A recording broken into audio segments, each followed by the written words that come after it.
Robin and I grew up inseparable. We were only a year apart in age, which meant that our entire childhood was a constant competition. Who could run the fastest? Who could jump the highest? Who could eat the most spaghetti without throwing up? We competed in everything, and while it was all in good fun, there was always this underlying current of rivalry between us. Robin was the charming one, the guy everyone liked, the life of the party. And me? Well, I was the quieter, more disciplined one.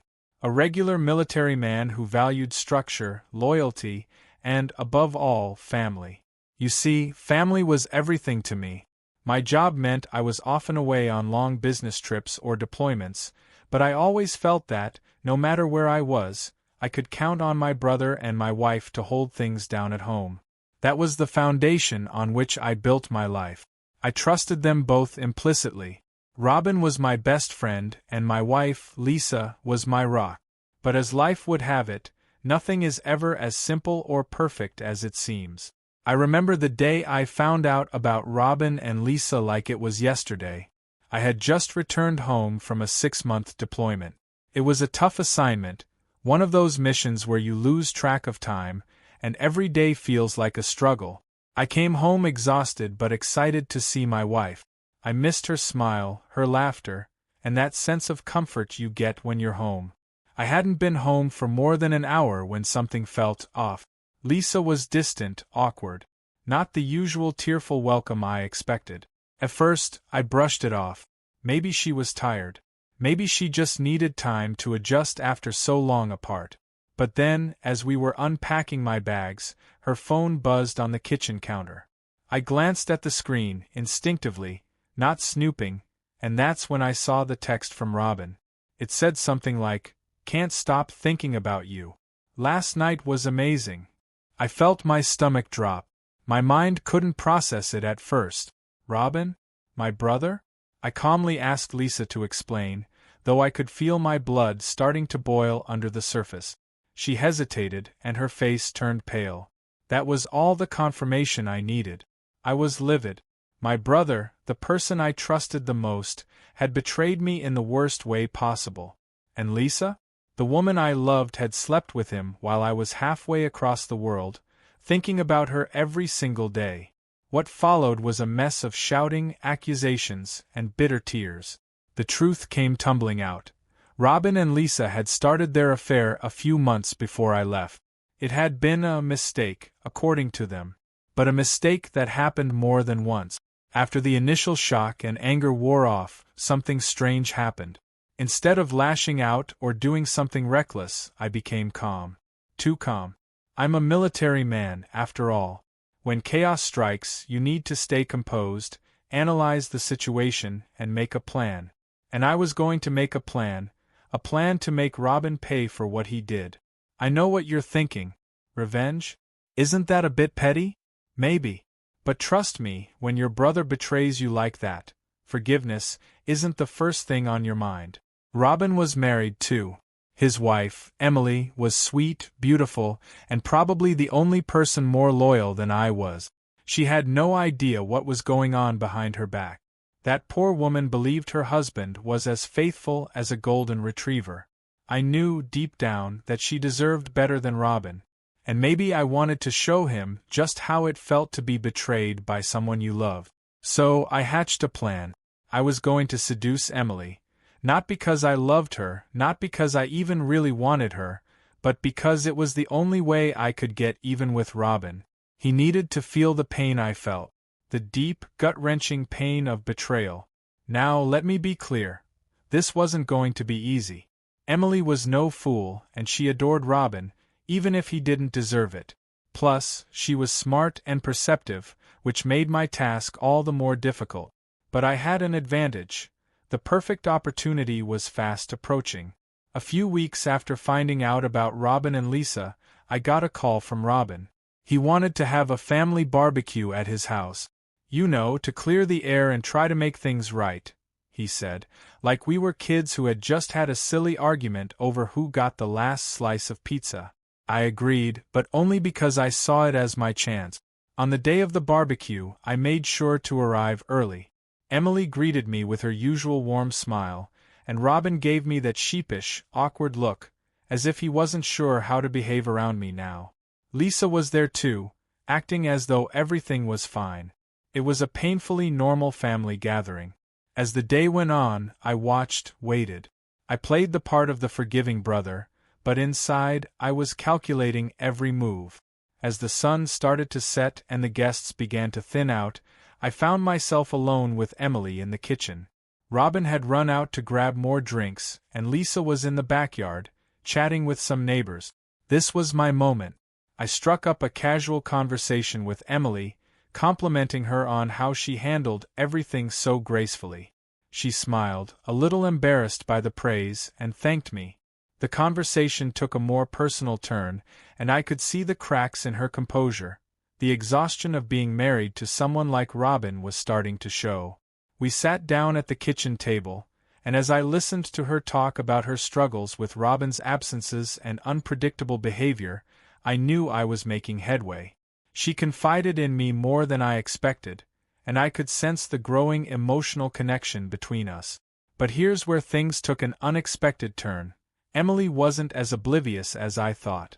After a few minutes of heart-to-heart talk, she looked me straight in the eyes and said, "You know, I've known about Robin and Lisa for months." That hit me like a truck. "You knew?" I stammered. She nodded, her eyes sad but resolute. "I didn't want to believe it at first, but I'm not blind. I just didn't know how to deal with it." Suddenly, my entire plan felt juvenile. Emily wasn't some clueless, doting wife. She had been dealing with her own heartache quietly, just like me. After the truth was out in the open, Emily and I sat there, the silence heavy between us. I was prepared to tell her about my plan for revenge, but what she said next caught me completely off guard. "I think we should get even with them," she said, matter-of-factly. My eyebrows shot up. "What? Let's get even," she repeated. "They've been lying to us, betraying us. Why should we be the only ones playing by the rules?" I couldn't believe it. The calm, sweet Emily I had known for years was suggesting that we sleep together just to hurt them back? I didn't know if she was serious or if the stress had finally gotten to her, but I have to admit, there was something thrilling about the idea. Revenge had been my plan all along, but to hear her say it so plainly felt like an invitation I couldn't refuse. So I agreed. We'd give Robin and Lisa a taste of their own medicine. Emily and I didn't rush into it. We were both careful, calculated, just like Robin and Lisa had been. But unlike them, we didn't let it consume us. Our act of revenge wasn't born out of passion or attraction. It was about evening the score. One night, after weeks of planning, it finally happened. Emily and I slept together. It was strange, surreal even, but there was something cathartic about it. We both knew that we weren't in love with each other. This wasn't about starting a new relationship, it was about ending the old ones. Afterward, we sat in silence, knowing that the deed was done. We were even. The next morning, I woke up with a strange sense of peace. It was like a weight had been lifted from my shoulders.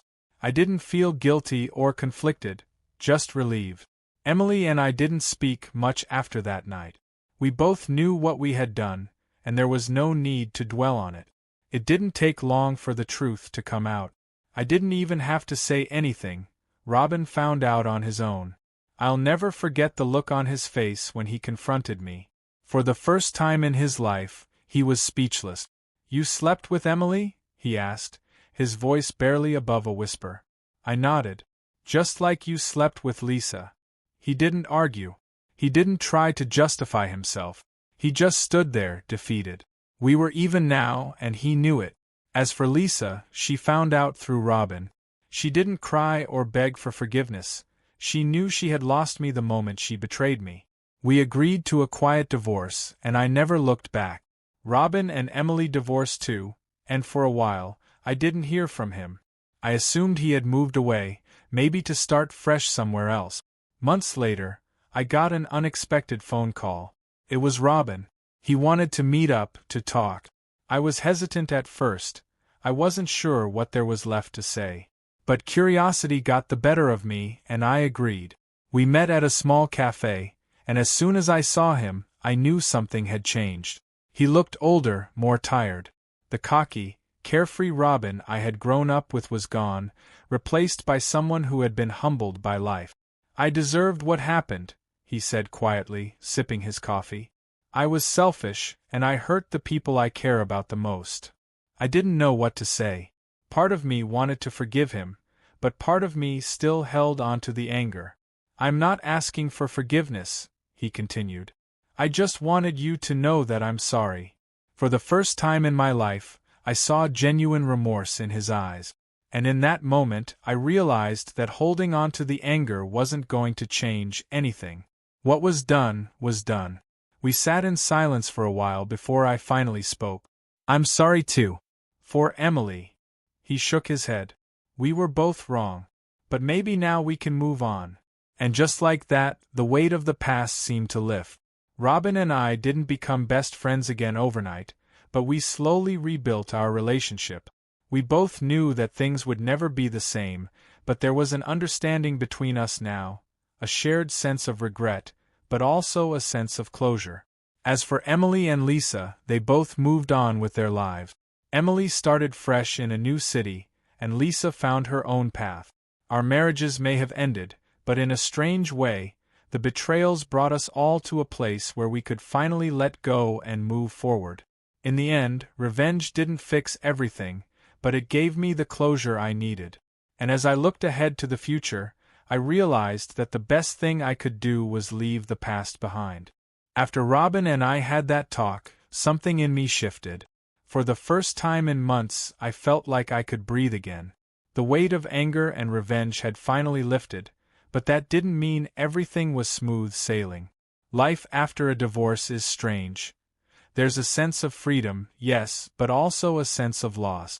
I had to figure out who I was without Lisa and without the need to constantly one-up my brother. So, I threw myself into my work. As a military man, I was used to structure and discipline, and that became my refuge. I signed up for every mission and every deployment I could. My life became a series of business trips and military assignments, and for a while, it worked. It kept me from thinking too much, from feeling too much. I told myself I didn't need anyone. But life has a funny way of surprising you just when you think you've got it all figured out. It was during a routine work trip. Nothing too dramatic, just a conference on military logistics in a mid-sized city far from home. I was scheduled to be there for a week, and I didn't expect much from it. Just another trip, another city, another hotel room. I checked into the hotel late in the afternoon, grabbed a quick bite at the hotel restaurant, and decided to wind down in the hotel bar. I wasn't looking for company. In fact, I was planning to enjoy a quiet drink by myself. But as soon as I walked in, my eyes landed on her. She was sitting at the bar, engrossed in a book, with a half-empty glass of wine beside her. There was something about her, something different from the typical crowd that frequented hotel bars. She didn't seem interested in anyone around her, and that intrigued me. She was beautiful in a quiet, understated way, but it wasn't her looks that caught my attention. It was the fact that she was clearly lost in her own world, seemingly unconcerned with anything or anyone else. I told myself not to approach her, that I wasn't ready for anything new. But before I knew it, I was sitting down at the bar a few seats away, ordering a whiskey and pretending to be as engrossed in my phone as she was in her book. "Good book?" I asked before I could stop myself. She glanced up, her expression unreadable. "Depends on what you're into.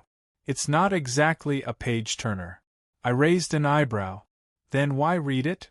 She smirked, setting the book down on the bar. "Because I'm one of those stubborn people who can't leave something unfinished. I hate quitting, even when I know something isn't working." I chuckled. "I can relate to that." She smiled then, a real smile, and something about it felt different, comfortable, even. Her name was Claire, and she was unlike anyone I had ever met. Over the course of that evening, we fell into easy conversation. She was quick-witted, sarcastic, and she had a sense of humor that caught me off guard. We laughed more than I expected, About the book she was suffering through, about the absurdities of life, about the weird quirks of staying in hotels. As the night wore on, I found myself forgetting about the past. For the first time in what felt like forever, I wasn't thinking about Robin or Lisa. I wasn't thinking about revenge or regret. I was just enjoying the moment. Claire was in town for work too. She was a travel photographer, of all things. She traveled the world taking pictures for magazines, blogs, and even some corporate gigs. Her life sounded chaotic, but also exciting. She'd been to places I could only dream of, and as she told me stories about her adventures, I found myself captivated. There was something about her that made me feel lighter, like I didn't have to carry the weight of my past with me anymore. Maybe it was because she didn't know about all the baggage I came with, or maybe it was just her natural charm. Either way, I wasn't going to question it. By the end of the night, we exchanged numbers. Not because either of us was looking for something serious, but because we genuinely enjoyed each other's company. Over the next few weeks, Claire and I kept in touch. It started with casual texts, jokes about bad hotel food, random pictures from her travels, and the occasional deep conversation about life. I didn't expect anything to come of it.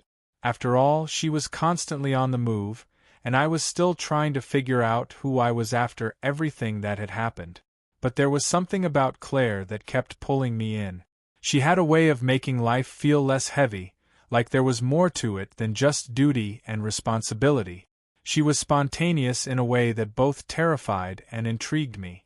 One day, she'd be in Iceland photographing glaciers, and the next, she'd be in New York City covering a fashion event. Her life was a whirlwind, but it made mine feel exciting again. One day, after weeks of texting and the occasional phone call, she asked me to join her on one of her work trips. She was heading to a small coastal town for a photography project, and she thought it might be fun if I tagged along. At first, I hesitated. The idea of stepping out of my structured, regimented life to join her on a spontaneous adventure felt reckless. But then I thought, why not? What did I have to lose? So I said yes. The town was beautiful, one of those sleepy, seaside places where time seemed to move slower. We stayed in a quaint little bed and breakfast that felt more like a home than a hotel. Claire spent her days taking photos while I explored the town, soaking in the peacefulness of it all. In the evenings, we'd sit on the porch of the B&B, sipping wine and watching the sunset. We talked about everything, our childhoods, our careers, our failed relationship. For the first time, I opened up about Robin and Lisa, about the betrayal, and about the strange, twisted revenge I had taken. Claire didn't judge me. She listened, nodding occasionally, but never interrupting. When I finished, she just smiled softly and said, "We all do things we're not proud of. The important thing is what we do next." Her words hit me harder than I expected. She wasn't offering pity or excuses. She was simply reminding me that the past didn't have to define my future. The trip was going perfectly, until the unexpected happened. One afternoon, while Claire was out shooting photos along the coastline, I decided to head into town to grab some supplies. As I walked into a small grocery store, I nearly dropped the basket in my hand. There, standing by the produce section, was Lisa. My ex-wife, Lisa. Of all the places in the world, she was here. In this tiny town. My mind raced. Was this some cruel cosmic joke? What were the odds? Before I could sneak away, she spotted me. Her eyes widened in surprise, and she walked over, looking more awkward than I'd ever seen her. "James," she said, her voice full of disbelief. "What are you doing here?" I forced a smile, though my mind was spinning. "Just visiting." "You?" I moved here a few months ago," she admitted. "Needed a fresh start after everything." After everything. I didn't need her to elaborate. It was clear she was talking about the affair, the divorce, the mess we had left behind. We exchanged some awkward small talk, both of us trying to pretend we were fine, that everything was in the past. But the tension was undeniable. As we stood there, awkwardly trying to end the conversation, Claire walked into the store. She spotted me instantly, smiling as she approached with her camera slung over her shoulder. "Hey you," she said playfully, not noticing Lisa at first. "I got the perfect shot of the lighthouse. You should have seen the—" Her words trailed off as she noticed Lisa standing beside me. The realization hit her quickly, and she raised an eyebrow. "Who's this?" Before I could say anything, Lisa chimed in.